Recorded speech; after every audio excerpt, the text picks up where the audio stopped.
Hey guys, Toolman Tim here. Welcome back to the workshop where we build business, create community, find freedom, and share success.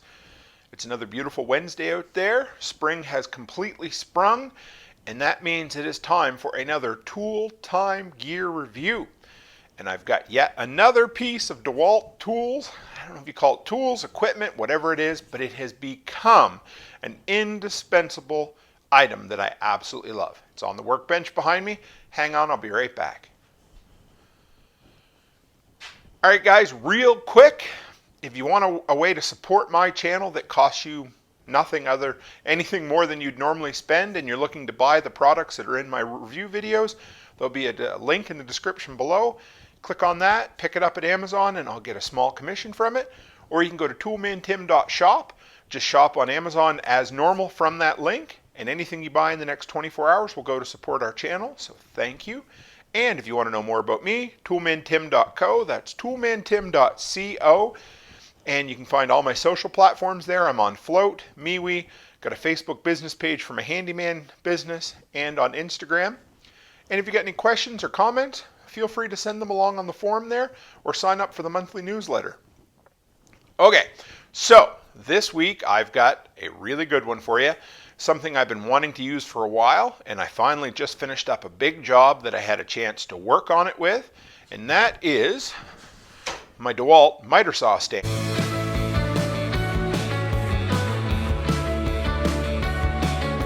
So we're going to try to do this video without being too awkward. I'm going to try to set it up and show you how it works because I just love it. It's super easy. But real quick, we'll get into the specifics. The model number is DWX as in X-ray 724. Home Depot and Lowe's have it. Amazon as well. If you're thinking about pulling the trigger on it, it's around 200 bucks. There's a couple different options that you can pick up, but this guy right here has a 4.8 out of 5-star review on Amazon with over 1,100 ratings. So people are absolutely happy with it. Now again, I've talked about this before. I'm all about being portable, mobile, and compact. There is a larger version of this saw stand out there that'll handle up to 16-foot material, but I went with the 10-foot one because it slides down a little bit smaller, it's a little bit lighter, and hence more compact and more portable. And for a handyman who's switching from job site to job site all the time, that is super important. So let me show you how this guy works, or how I can at least carry him. So one thing I found, which I love, look at that, it's about 35 pounds. When it's all folded down, there's a beautiful handle in there, and I can just carry it like a Tommy gun or a suitcase, or yeah, not that I carry Tommy guns all the time, but it is absolutely light and portable. That's the first thing I like about this. It took me a while to get used to how everything on this worked, but it does. It just works. It's, again, just like Dewalt in their engineering, but it's done the trick. So why did I end up getting this? Well, this was at the top of my list. Other than the rapid charger for Dewalt, this was the other item I wanted for Christmas. I ended up getting it. Been working through all my Christmas items to show off to you guys on how well or not well they work. And I used to have a great big beast of a 12-inch Sears generic brand electric miter saw, and every time I went to a job site I would set it up on some plywood, some sawhorses, find an electrical cord to go. Anyway, so then I got my 7 1/4 inch cordless Dewalt, which I friggin' love, but then I always had to find a box or something to sit it on to cut, or cut on the floor, and that, I'm not getting any younger, right?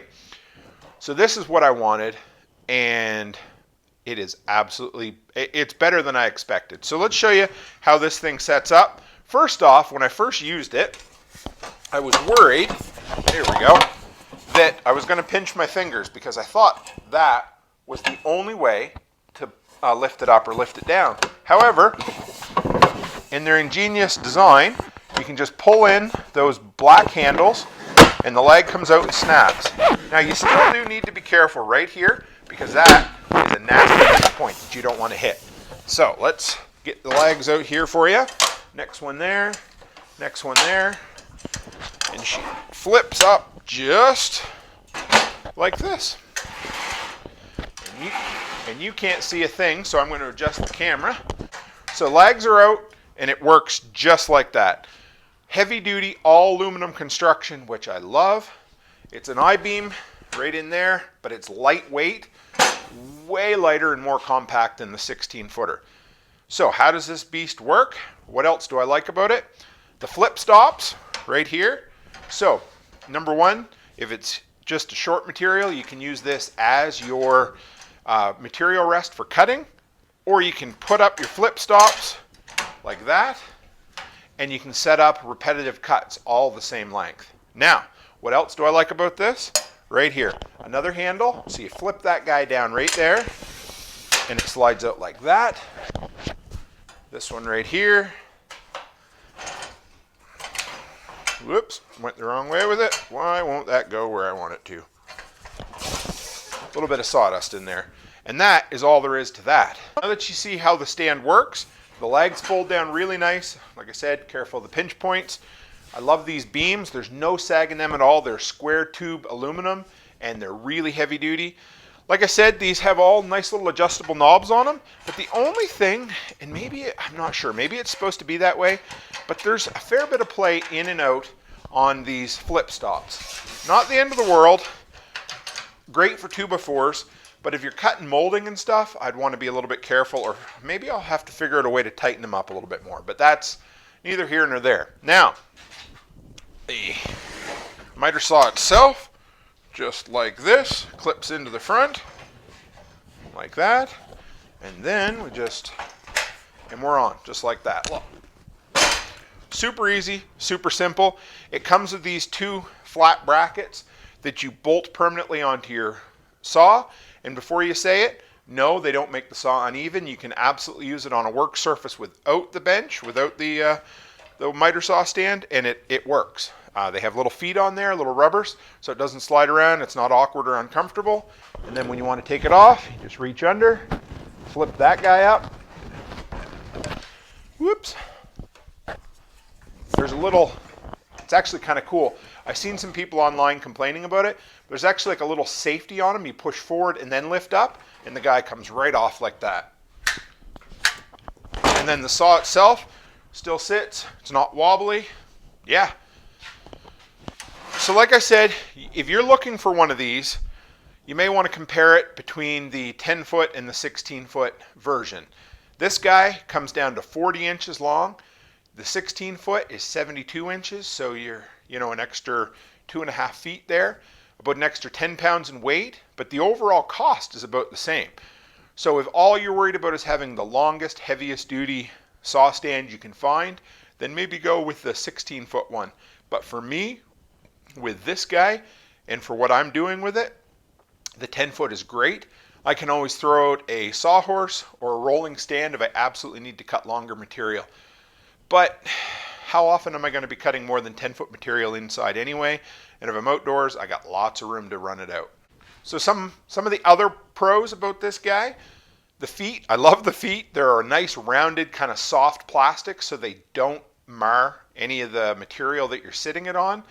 It's universal, so you don't need to have a Dewalt miter saw stand or a miter saw to put with a Dewalt miter saw stand. It comes with all the hardware you need to hook up just about any saw you want. You can absolutely run it with different items, so you could have a planer or a joiner or something on there as well. And I'm sure you could pick up an extra set of those locking feet so that you don't have to take them on and off different material. Yeah, guys, I know I talk about it all the time, but this one right here has become one of my absolute go-to tools. I love it. I just look for excuses to set my saw up and play with it because, well, that's what I do. It brings your saw up to a comfortable working height so you don't have to bend down to chop wood with your miter saw or put it on something uneven or not very safe, and that's what I wanted. So what are the drawbacks to this guy? And there really aren't a whole hell of a lot. I told you about the wobbly flip stops. It's not the end of the world. It's great for 2x4s, and I'm sure they can be tightened up if you want to. Just make sure they're good and level. Watch your fingers on these right here. The handles keep your fingers away from it, but if you're not careful, you can pinch your finger and end up losing a fingernail or something. Not huge, just one of those things. And honestly, probably the only real improvement that I'd love to see, and I may try to come up with something myself, is putting a set of wheels on these feet. because when you have the saw and the stand, you're looking at about 75 pounds. It's wide and awkward. I'm sure I could flip it all over or take the saw off, but sometimes you want to just move it around. It would be nice to just have some wheels, be able to lift it up like this. My dad had an old King Canada miter saw and a stand, and it did have some chintzy wheels on it, but it did the trick. That's all you need. You don't need great big beefy off-wheel off-roading tires. Just some little tiny, couple inch wheels that don't mar up the floor, that you could flip it up and use maybe, but maybe they would get into the compact end of things. But for me, I wouldn't mind having a set of wheels on there just so when I need to move it around. When you're doing laminate floor, eventually you got to move the thing, and yeah, you can pick it up, but if that's my only gripe, I'm okay with that. So who's this guy for? Again, any Dewalt lover out there, or any power tool lover out there, this will absolutely work for you. Any handyman who's worried about portability and lightweight but durability, this will work for you. If you're a carpenter that's doing long cuts all day long in one spot, then maybe you're going to want to go with the 16-footer or something different. But if you have a small, home style kind of workshop like I have here, this is absolutely great. It just folds up and goes into the corner the way you want it to, and I love it. It absolutely does the trick. And then you can just take it and fold it up and put it away in the corner. The actual footprint is about a foot square, and that's all you need. You can throw it away in a corner until you need it, bring it back out. You can use your miter saw with those little feet on it. It doesn't interfere with anything whatsoever. Or you could throw it up on a shelf if you want to. But it's absolutely great for a home workshop. I can take it out, throw it out on my parking pad out there, work out there, use it in my backyard. And also, if you really wanted to, it's only 40 inches long. You could leave it set up with your saw on it in your workshop all the time, and it really wouldn't be in that much of a way. And if I threw some wheels on it, then I could wheel it around as needed. But honestly, it's great. This guy right here is a 5 out of 5. I have no problems with this at all. This is one of my top recommended tools that I absolutely love. It definitely gets the Toolman Tim seal of approval. So guys, if you appreciate the content I put out and you get a little value from it and you'd love another way to support the channel, feel free to share this video or any of my others on any of your social media platforms. That would be absolutely appreciated. And guys, as always, stay happy, stay healthy, and have a great week.